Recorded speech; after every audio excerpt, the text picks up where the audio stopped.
Juillet 1963. Dans les bas-fonds du palais de justice de Québec, presque en cachette, l'enquête du coroner tire à sa fin. Posez votre main droite sur la Bible.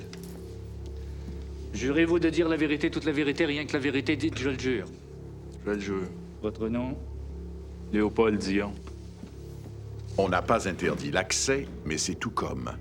L'endroit est minuscule, accommodant à peine le coroner, son greffier, les jurés, quelques membres des familles des victimes, quelques journalistes, le détective qui a instruit l'affaire, ainsi que le procureur de la Couronne qui mène l'interrogatoire.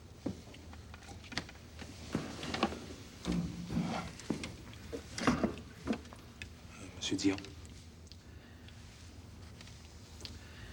Voulez-vous dire à messieurs les jurés si vous venez témoigner ici librement ou bien parce que vous auriez reçu des promesses ou des menaces ou des mauvais traitements de quelque nature que ce soit? Non, je le fais librement. Bien.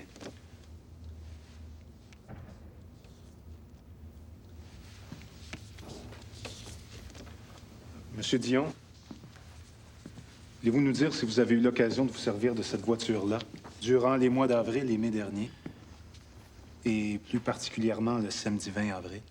Oui, monsieur. Le 20 avril, je me suis rendu jusqu'à la terrasse du frein avec.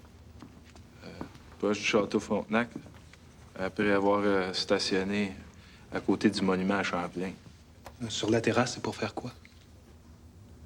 Pour y rencontrer quelqu'un. Lorsque vous dites quelqu'un, était-ce une personne en particulier? La première que je rencontrerais qui pourrait me satisfaire. Aviez-vous un sexe en particulier? C'était un jeune garçon. Et en avez-vous rencontré un? Un jeune garçon? Oui. Quand je l'ai vu, je me suis approché pour y jaser une quinzaine de minutes. Le terrible guet-apens de Dion était toujours le même. Se faire passer pour photographe, promettre de l'argent aux enfants pour poser et les attirer ainsi dans un lieu discret. Arrivé là, j'ai étendu les couvertes par terre parce que le sol il était humide un peu. J'ai fait mettre à genoux pour le poser, toujours en faisant semblant parce que j'avais pas de film dans le Kodak. Et ensuite? J'ai demandé d'enlever son blouson. J'ai fait semblant encore. Il a pas dit un mot. Là, j'ai dit que je voulais... J'ai dit que je voulais prendre des poses nues. Et qu'est-ce qu'il a dit? Il s'est objecté. Il s'est objecté. Puis là, c'est là qu'il... C'est là qu'il a voulu se sauver. Il a voulu sauver, là? Je l'ai pogné par une jambe. Puis il est tombé à terre. Je le retenais avec mes mains sur sa poitrine. Puis là, quand il a vu que je le retenais, il s'est mis à me menacer avec son poing comme ça, comme s'il voulait me frapper, comme s'il avait pas peur de moi. Là, j'ai pris son petit poing dans ma main comme ça, puis j'ai dit que j'étais plus haut que lui. Puis ça servait à rien. Et ensuite? Ensuite, il s'est mis à crier au secours une couple de fois. Moi, je voulais pas le maltraiter, mais j'ai dit que s'il arrêtait pas de crier, c'est moi qui ferais mal.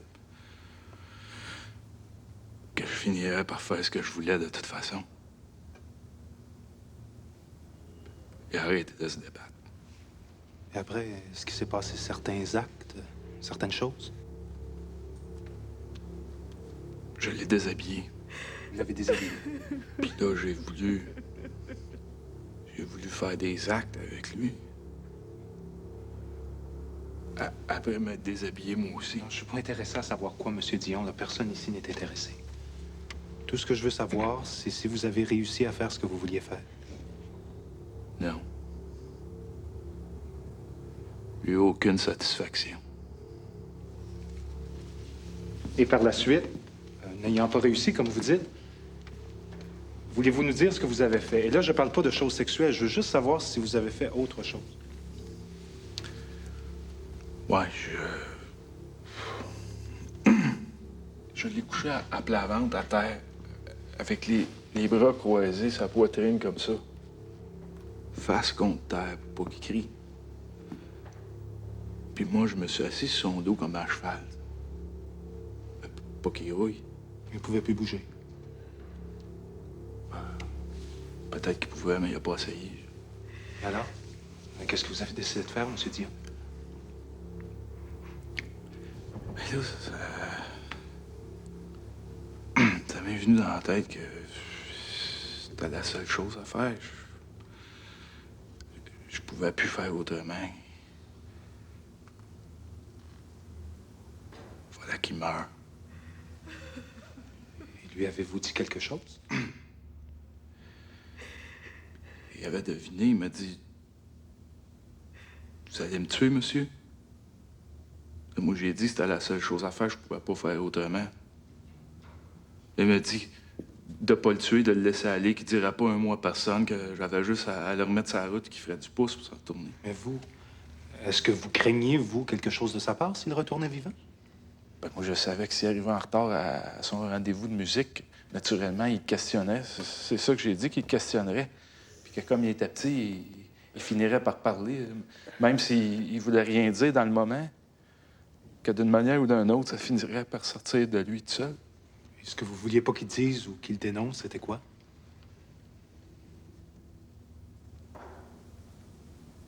Les actes que j'avais voulu faire avec lui. Vous vouliez, vous, en d'autres termes, ne pas être dénoncé par lui, Oh, je voulais pas retourner au pénitencier, moi. duquel vous veniez de sortir sous libération conditionnelle, n'est-ce pas? Oui. Est-ce que vous lui avez dit ces choses-là? Ben, il voulait pas comprendre. Il s'est mis à argumenter.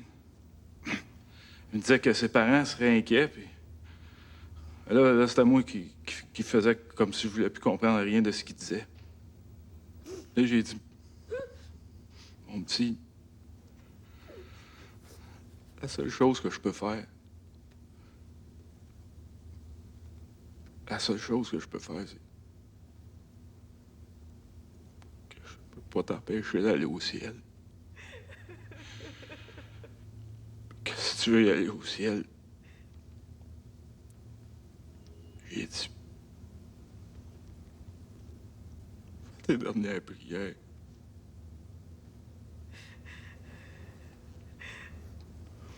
Fais tes dernières prières. J'ai laissé à 7 ans, un bon 2 minutes au moins.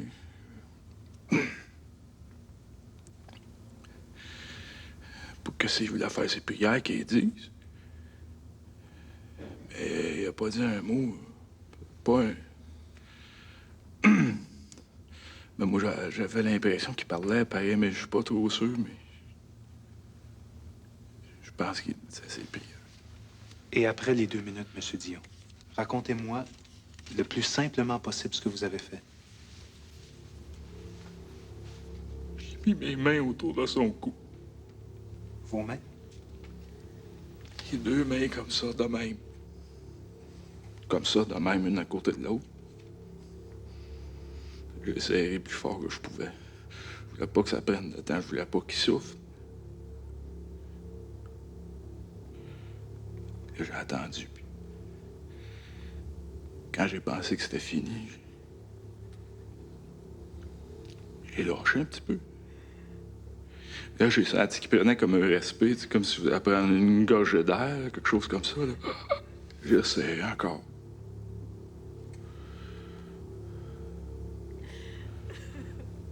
Puis quand je l'ai lâché,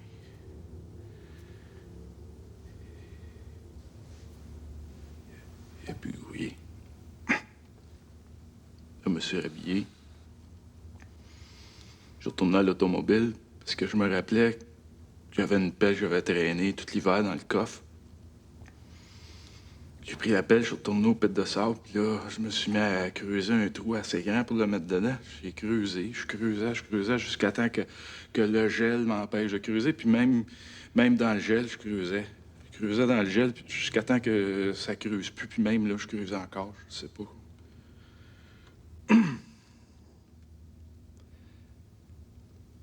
Là, j'ai pris le corps. J'ai mis dedans dans la position qui prenait le moins d'espace. Comme un fœtus dans le sein de sa mère. Les jambes pliées. Que j'enterrais avec le sable. J'ai pilé le sable pour qu'il soit plus dur. J'ai tout égalisé avec mes pieds, avec une branche de sapin. J'ai saupoudré le sable avec de l'eau pour qu'il regarde plus naturel. Et quel était votre but, M. Dion, en prenant toutes ces précautions-là? Que pas personne ne découvre. Jamais. M. Dion, arrêtez-moi si j'ai tort. S'est-il passé, à peu près ou à quelques variantes près, le même stratagème pour attirer les 3 autres jeunes garçons victimes de vos agressions? En général, oui. Et dans le cas de ces 3 autres victimes, voulez-vous dire à messieurs les jurés si vous aviez décidé de faire autre chose en plus que le simple fait de les rencontrer? Et là, je ne vous parle pas de choses sexuelles. Je veux juste savoir si vous aviez décidé de faire plus que les choses sexuelles.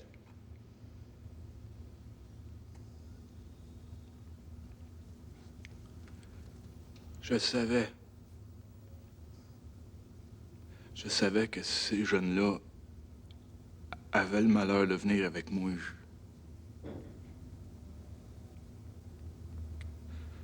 Je le savais que ces jeunes-là mourraient. Et en fait, ces enfants-là, M. Dion, ces enfants-là, qui avaient 15 ans, 12 ans, 10 ans, 8 ans, ces 4 enfants-là, vous les avez tous tués en les étranglant.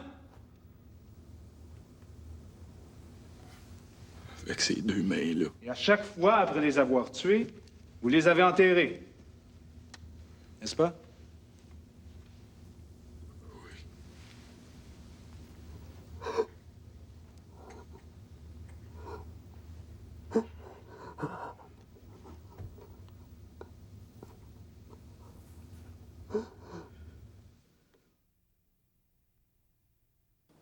Nous voici 6 mois plus tard. Le procès de Léopold Dion, le premier en son genre au pays, crée l'effroi et la pitié au sein d'une population persuadée jusqu'alors que de tels crimes étaient impensables ici, chez nous, au Québec. Ironiquement, les aveux de Dion ne sont pas admis et la preuve de la couronne sera donc laborieuse. Pas besoin de nous y attarder, cependant, car cette preuve ne fait que reprendre, grosso modo, les faits que nous connaissons déjà et que la défense, en dernière analyse, ne conteste pas. Allons plutôt au cœur de ce procès, la contre-preuve de la défense. Messieurs les jurés, pour la défense de l'accusé, nous entendons nous servir des principes et d'une loi universellement reconnue dans les pays civilisés qui veut que personne sur cette terre ne soit accusé ou condamné pour un crime s'il n'était pas, au moment où le crime a été commis, sain d'esprit. Et ce que nous tenterons donc de prouver, c'est que Dion est depuis longtemps un grand malade mental, c'est-à-dire un fou. C'est-à-dire au moment même où il commettait son crime, il était absolument incapable de faire la distinction entre le bien et le mal. Nous allons, messieurs, aussi faire état de la vie de Dion, à partir de sa plus tendre enfance, pour vous démontrer les circonstances qui ont pu faire de lui non seulement un malade mental, mais un être qui agissait à toute fin pratique comme un animal féroce dont la maladie terrible l'a amené à commettre des monstruosités. Et comme nous n'allons rien vous cacher de l'horreur même de ces monstruosités, et comme à ces monstruosités sont liées des personnes et des institutions dont nous voulons préserver la réputation, nous demandons donc le huis clos. Le huis clos est décrété.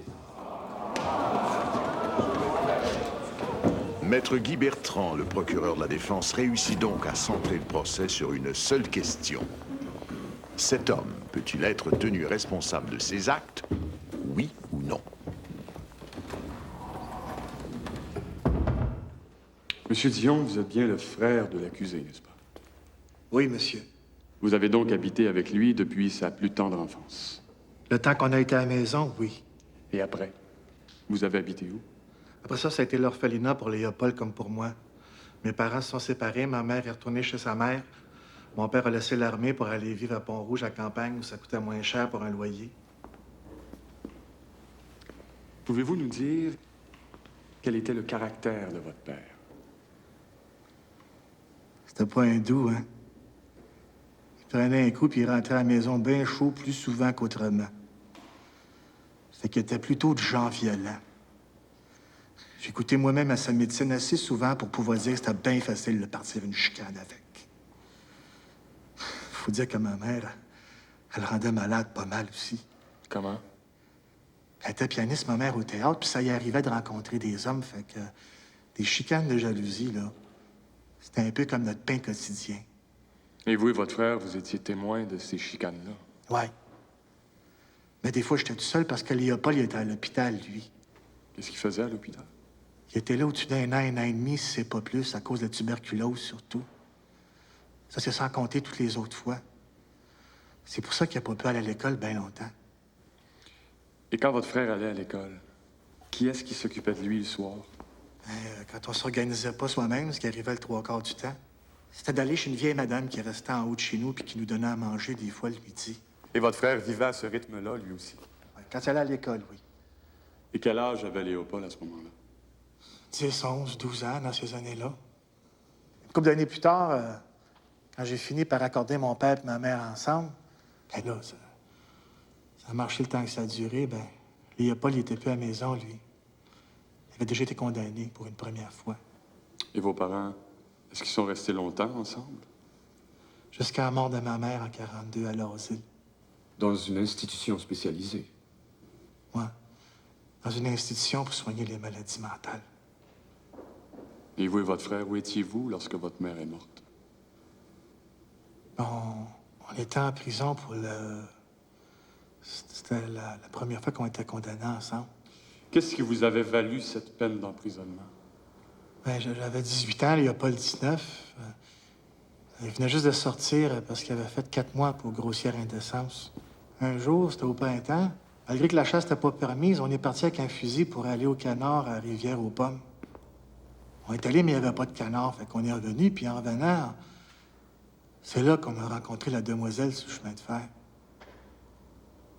Moi, personnellement, je n'étais pas intéressé. Je la trouvais trop vieille pour moi. Et lui, il m'a dit, vas-y pas, moi j'y vais.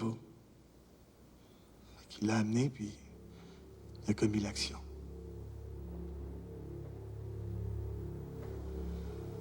Si moi aussi j'ai commis la même action, c'est pour une raison bien simple, dans le fond. C'est parce que je savais que cette demoiselle-là, elle parlerait, puis que je serais pris comme complice. Fait que tant qu'à payer pour quelque chose que j'ai pas fait, j'ai préféré la faire la chose moi-même. J'ai payé pour par après, mais j'en ai aucun regret. Est-ce que votre frère a usé de violence? Pour commencer, il l'a frappé pour avoir son contentement. Après, comme on avait un fusil, il n'a pas voulu la laisser aller. Il a voulu la tirer. Il voulait quoi? La tirer. La tuer. J'ai enlevé le fusil, puis j'y ai dit non. J'ai dit, t'as eu ton contentement, là, laisse-la aller. Il m'a dit non, elle va parler. J'ai dit, ben, elle parlera, c'est pas grave. Puis comme de fait, elle a parlé, puis on est allé faire un stage, tous les deux, à Montréal. Il a pogné un 16 ans, moi, 7 ans, 7 mois. En fait, il avait été condamné à vie, mais il a eu un certificat, puis il est sorti après 16 ans. Après ça, on s'est revus, mais une couple de mois plus tard, il a été recondamné. Ça fait que là, depuis une couple de mois, on s'est retrouvés, puis je fais des démarches pour sa deuxième libération. Ouais.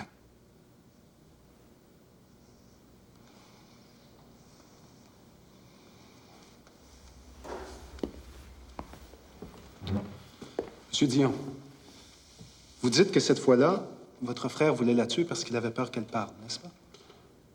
Ouais. donc, si je comprends bien, pour s'assurer qu'elle ne parle pas et s'assurer que lui ne soit pas condamné, il s'est dit la meilleure façon, c'est de la tuer. N'est-ce pas? Ouais. Je vous remercie.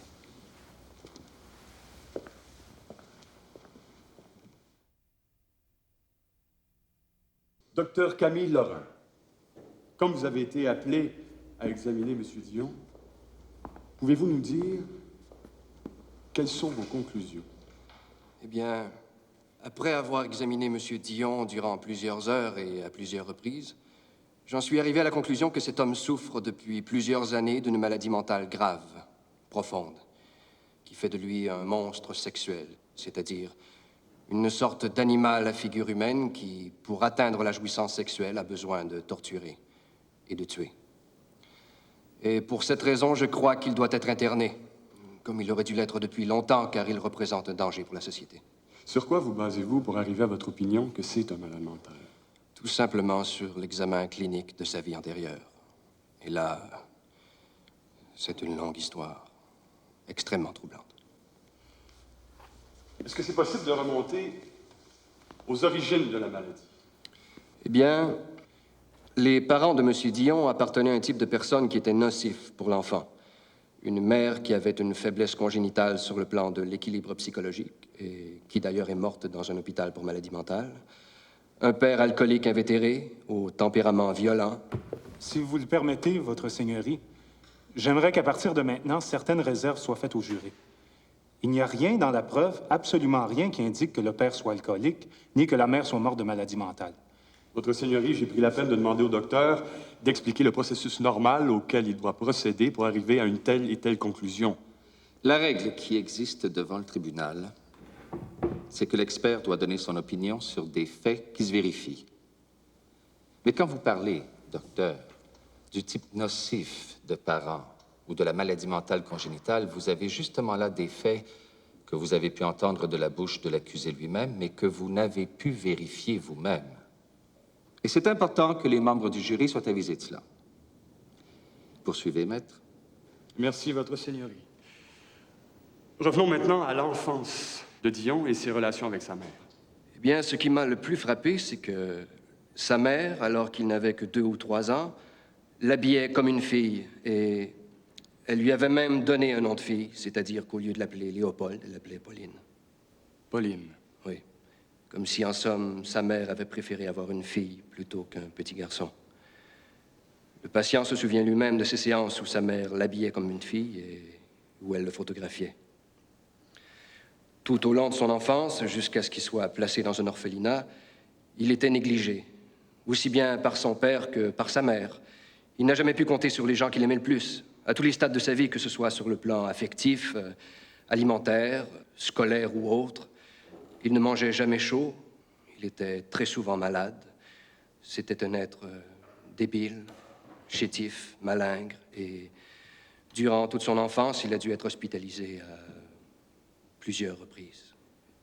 Durant ses premières années de sa vie, il a vu son père battre sa mère. Il a vu son père le réveiller en pleine nuit alors qu'il arrivait accompagné d'ivrognes de ses amis. Puis il tombe malade, tuberculose. Et à sa sortie de l'hôpital, après 1 an et demi de maladie, son sentiment d'abandon est augmenté par le fait que ni son père ni sa mère ne peuvent l'accueillir. Alors, de l'âge de 11 à 14 ans, il se retrouve donc à l'orphelinat. Et c'est là qu'il commence à se livrer à des jeux sexuels avec des petits camarades de son âge. Raison pour laquelle, d'ailleurs, il sera mis à la porte de l'établissement pour se retrouver dans une école de réforme, pour garçons seulement. Et c'est là, alors qu'il travaille aux cuisines, que va se produire un incident extrêmement grave pour la suite de son développement et l'évolution de sa maladie. Parlez-nous de cet incident, s'il vous plaît. Dion travaille alors aux cuisines. Depuis quelque temps, il s'est lié d'amitié pour un éducateur religieux qui s'est grandement attaché à lui. Un jour, cet éducateur lui propose de faire une promenade en automobile en lui promettant de lui faire cadeau d'une ceinture. Et ainsi, il réussit à l'amener à ce qu'il lui a dit être la maison de son frère, qui était absent ce jour-là. Une fois arrivés, ils ont commencé à jouer, à se bousculer. Après que Dion eut placé la ceinture à ses pantalons, l'éducateur religieux s'est amusé à la dénouer. Et là, au cours de ce jeu de la ceinture, il le déshabille tranquillement et lui demande de se livrer à certains jeux sexuels avec lui. M. Dion m'a dit qu'à ce moment-là, il n'avait aucunement l'intention de se prêter à quoi que ce soit. Par ailleurs, il était passablement attaché à ce frère qui, voyant que Dion protestait, se mit à le menacer, de lui retirer son amitié et de le faire renvoyer des cuisines. Et ainsi, ayant réussi à le faire déshabiller, l'éducateur religieux s'est couché sur Dion et, après lui avoir demandé de fermer les yeux, l'a violé, oralement.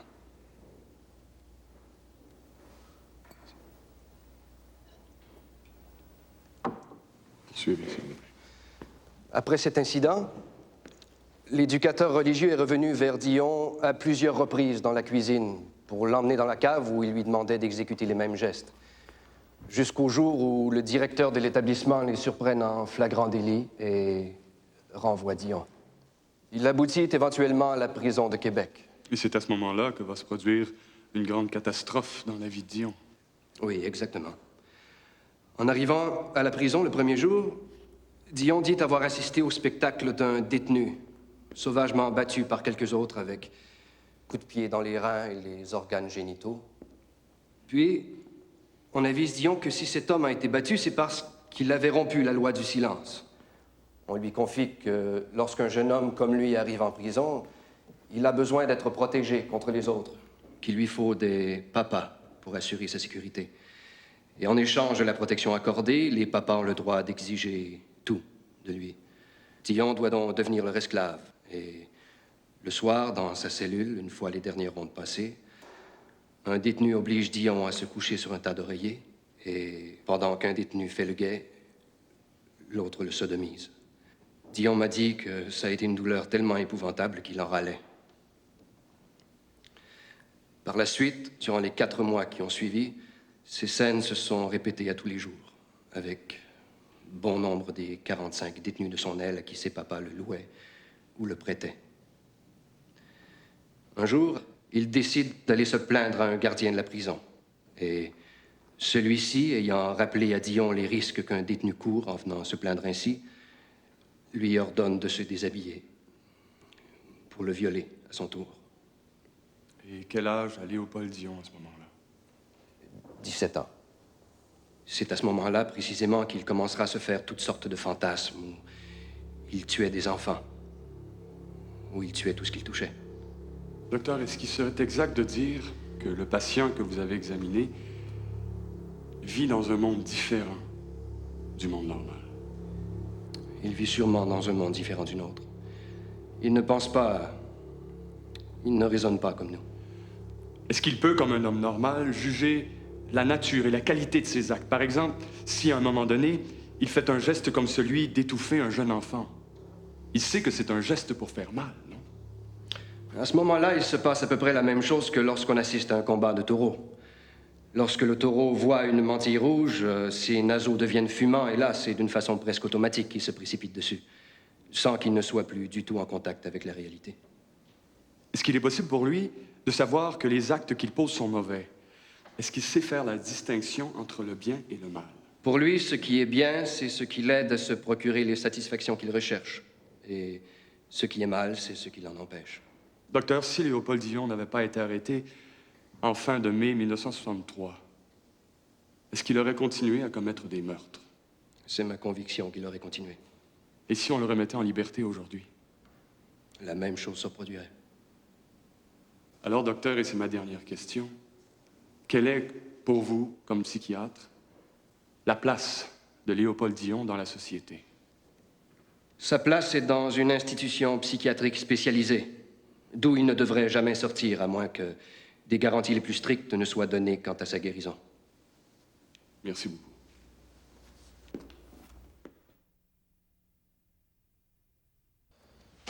Docteur, vous qui avez fait passer toutes sortes de tests à l'accusé, est-ce que vous croyez qu'il vous a toujours dit la vérité? Non, je ne crois pas. Dans ce cas-là, vous me dites bien, docteur, sous serment, que, dans l'histoire du garde qui l'aurait violé, par exemple, vous ne mettriez pas votre main sur l'Évangile que c'est la pure vérité. Non, il faudrait effectivement vérifier. Ça se peut que ça ne soit pas vrai, n'est-ce pas? Mais il est également possible que ce soit vrai. Est-ce qu'il y a beaucoup d'autres choses comme ça, docteur, qui pourraient ne pas être vraies? Eh bien, je ne crois pas que sur les faits qui sont importants pour moi en tant que psychiatre et sur lesquels je peux baser mon diagnostic, je ne crois pas qu'il ait réussi à me tromper, compte tenu des tests que je lui ai fait subir. Ai-je raison de comprendre, docteur, que vous êtes le premier, à votre connaissance personnelle, à déceler cette maladie mentale très grave là, qui ferait de lui un monstre, un tigre, un lion? Il faudrait pour cela que je voie les rapports des autres médecins pour pouvoir en juger. Pouvez-vous nous dire le nom de cette fameuse maladie mentale très grave? C'est une maladie qui rassemble tellement de symptômes qu'il est difficile d'y trouver un nom qui les contient tous, parce que dans cette maladie, il y a de la pédophilie, du sadisme, du viol, il y a des besoins sexuels compulsifs, obsessifs. Il y a tellement de symptômes. Maintenant, docteur, bon, c'est une question qui peut paraître élémentaire, mais je veux m'instruire. Quelle est la différence entre l'homme et la bête? C'est la communauté de la raison, de la volonté et des valeurs spirituelles chez l'homme, alors que chez la bête, la primauté va à l'instinct. Docteur, la bête, que ce soit le taureau dont vous avez parlé, le taureau, lui, n'emploie pas de trucs tels que trafiquer un compte en banque pour parvenir à ses fins, n'est-ce pas? Évidemment. Par conséquent, Dion est un peu mieux que l'animal. Il a de l'intelligence. Subordonné à ses instincts. Mais il a de la raison. La raison et l'intelligence subordonnées à ses instincts, oui. Mais il a la raison, docteur. Il l'a. Donc, il raisonne, Dion, n'est-ce pas? Oui. Eh bien, vous allez nous expliquer ça, docteur, parce que ça me semble contradictoire. Dion, s'il raisonne, Dion connaît le mal, docteur. Il sait que c'est mal de tuer. Il a sa conception du mal. Il sait que c'est mal de tuer. La connaissance qu'il en a est tout à fait formelle, et lorsqu'elle entre en contradiction avec ses besoins, elle s'évanouit très rapidement. Tandis que les animaux, eux, ne savent pas que c'est mal de tuer puisqu'ils n'ont pas d'intelligence. Non. Dion vous a-t-il parlé des craintes qu'il entretenait à propos de sa vie à lui, de son avenir? Il m'a dit qu'il entretenait des craintes quant à l'issue du procès. Et quelles craintes entretenait-il? Il ne veut pas mourir. Il ne veut pas mourir? Bien sûr. Oui, bien sûr. Est-ce que c'est normal, docteur, de ne pas vouloir mourir? Bien sûr. Je vous remercie. Docteur Larivière, voulez-vous dire à messieurs les jurés si vous avez eu l'occasion de rencontrer l'accusé dans cette cause-ci, Léopold Dion? De le rencontrer en personne, de converser avec lui, de l'écouter, de l'observer à une ou plusieurs occasions. J'ai examiné M. Dion au centre d'observation de la prison de Bordeaux. Et voulez-vous nous dire à quelle conclusion vous en êtes arrivé au sujet d'accusé? D'abord, tous les examens psychologiques et tous les examens physiques étaient ce que l'on appelle normaux. Et on peut dire tout de suite que Dion pouvait subir son procès. J'admets avec mon collègue, le docteur Camille Lorrain, que l'accusé a des troubles de caractère et de personnalité qui l'ont amené à des actes de violence. Mais ce que je sais, et je me suis attardé longuement avec lui sur ce point, c'est qu'il préméditait ce qu'il faisait. Tous les actes que Dion a commis sont des actes où il est responsable. Et il savait très bien que tuer était illégal. Donc, au sujet d'un diagnostic qui serait à peu près le suivant sur Dion, qu'il serait une espèce d'animal à visage humain, une sorte de monstre, quelle serait votre opinion, docteur, sur un tel diagnostic? Bien, c'est plutôt une figure de style. Pour moi, Dion est un pervers sexuel, pur et simple. Je vous remercie beaucoup, docteur. Je n'ai plus d'autres questions, votre seigneurie. Docteur, écoutez-moi bien, je vous pose une question hypothétique. Oublions pour un instant que tout le monde est ici, et imaginons que Dion va dans votre bureau et vous raconte dans les moindres détails la vie qu'il a vécue, et que vers l'âge de 43 ans, il commet le meurtre de 3 ou 4 petits-enfants. Alors là, vous, comme psychiatre, je vous demande, est-ce que vous laissez cet homme en liberté? J'ai pas à m'occuper qu'ils soient en liberté ou non. Ce n'est pas un cas psychiatrique, c'est un cas légal. Vous laissez faire la justice comme psychiatre? Je n'ai pas de rôle à jouer là-dedans, voilà ce que je répète. Une fois les témoignages terminés, le huis clos est levé pour les plaidoiries. Et c'est donc devant le public, et surtout devant les familles des victimes, que va se jouer le sort de Léopold Dion. Messieurs les jurés, n'allez surtout pas croire que mon rôle n'est pas difficile. Parce que moi aussi, j'ai entendu la preuve de la couronne. Parce que moi aussi, j'ai vu des photographies nous montrant des petits-enfants sortant de terre. Nous montrant des petits cadavres à moitié décomposés. Nous montrant des enfants avec les yeux remplis d'horreur, la bouche encore ouverte, comme s'ils criaient encore à celui qui était en train de les assassiner de leur épargner la vie. Moi aussi, j'ai tremblé devant la monstruosité de ces crimes. Et j'ai tremblé aussi quand j'ai accepté la défense de Léopold Dion, devant l'horreur de ces crimes. Moi aussi, j'ai eu envie de pleurer. Et j'ai encore envie de pleurer aujourd'hui quand je pense aux parents des malheureuses victimes. Mais à partir de maintenant, je dois faire le grand saut. Pour oublier les enfants et penser à celui qui est responsable de ces crimes. Messieurs, je pense qu'il n'y a pas un être humain sur la Terre qui tuerait 4 petits-enfants juste pour le plaisir de les tuer sans raison. Et pourtant, il y a un être humain sur cette Terre qui l'a fait, et c'est Dion. Dion l'a fait. Mais Dion l'a fait parce qu'il n'a jamais connu de passé heureux. Il a passé sa vie dans les pénitenciers. Il n'a jamais été traité pour sa maladie. On ne s'est jamais occupé de lui. On ne l'a jamais regardé comme un malade mental. Et messieurs, c'est là votre problème. Votre responsabilité est lourde. Nous pleurons tous aujourd'hui de ce qui a pu arriver aux parents de ces victimes. Mais vous devez, comme je dois et comme je l'ai fait tout le long du procès, vous devez oublier les sentiments de haine et de vengeance qui ont pu animer votre cerveau, comme ils ont animé le mien aussi. Et quel que soit votre verdict, Dion ne retrouvera plus jamais sa liberté. Il a perdu pour toujours, à tout jamais. Et s'il est trouvé non coupable, il va passer le reste de ses jours dans une institution psychiatrique, dans un asile pour les fous, où il pourra être traité enfin pour la première fois de sa vie. Ainsi l'a vu notre justice. Merci beaucoup.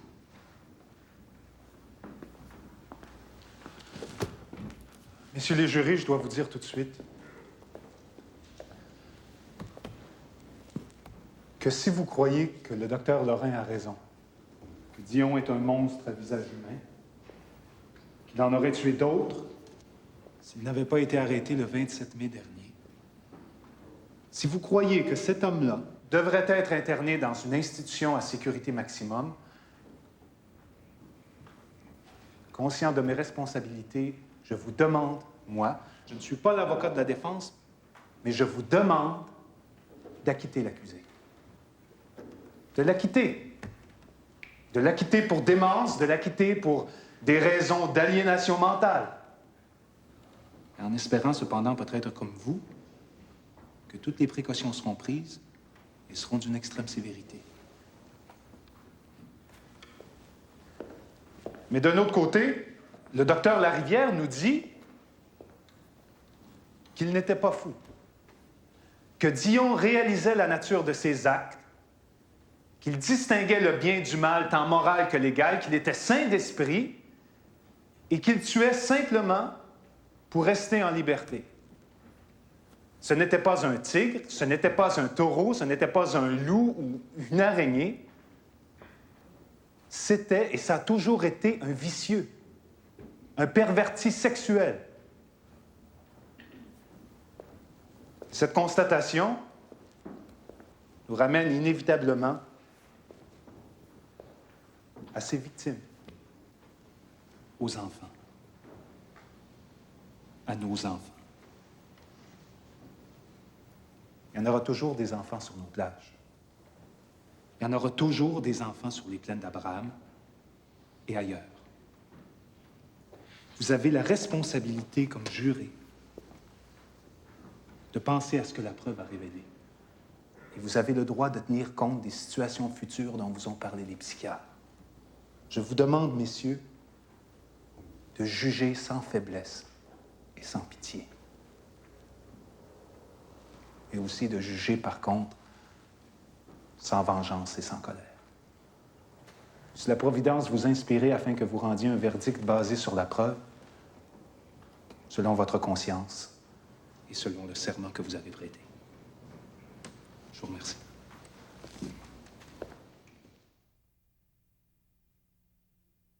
Accusés, levez-vous.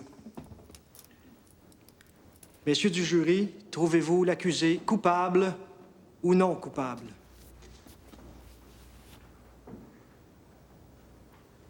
Coupable. Léopold Dion, avez-vous quelque chose à dire avant que sentence soit prononcée contre vous?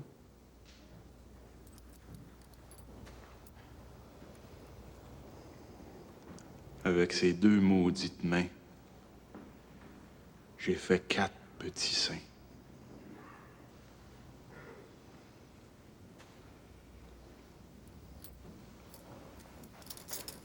Ce que je suis devenu aujourd'hui, je me suis pas fait moi-même.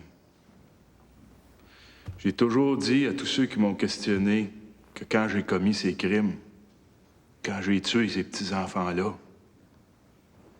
je savais pas au fond de moi-même Je les ai tués, c'est ce que j'ai toujours dit à tous ceux qui m'ont questionné. Peut-être que la société sera satisfaite de ce qu'elle a fait, de ce qu'elle va faire de moins. Peut-être que ça en soulagera plusieurs de penser que la société est satisfaite. J'ai 43 ans. J'ai pas vécu dans la vie. On a voulu m'étouffer qu'on m'étouffe.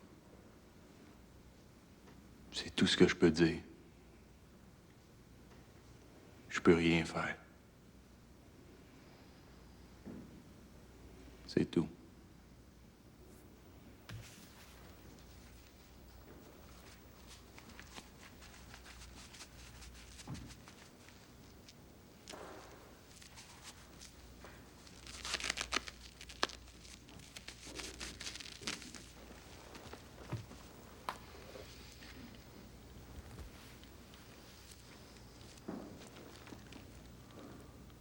Monsieur Dion, 4 enfants sont morts. Vous n'avez peut-être pas vécu, mais ces enfants-là non plus n'ont pas vécu. Ils commençaient à vivre. Alors la Cour ordonne que vous soyez détenus au lieu que les autorités choisiront.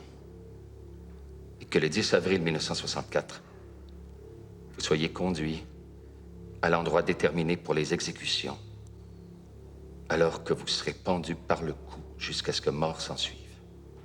Que Dieu ait pitié de votre âme. Dion ne sera jamais pendu. Emprisonné à vie, il trouvera la mort aux mains d'un co-détenu 9 ans plus tard. Les familles des victimes de Dion, elles, sont condamnées à survivre.